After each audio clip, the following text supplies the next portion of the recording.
तो चलतु सांग मैंने आज देखा गोटे नुआ 5 लक्ष भितर गोटे कार सुजुकी सेलेरो देखिपे आगपटर डबल सीट अच्छी 2 जन बस पारे पछ सीट्रे 3 जन 5 जन यहाँ 5 सीटर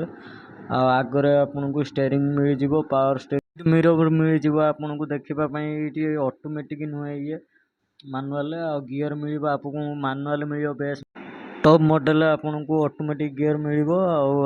एपटे वाइपिंग इंडिकेटर देती आउ फ्रंट साइड रे देखिपे बैक साइड रे व्हील देखिपे एटा 14 इंच व्हील आसुची टायर आग पछ दुईटी जाक आउ बेस देखो केमी फिनिशिंग ऊपर ये आसो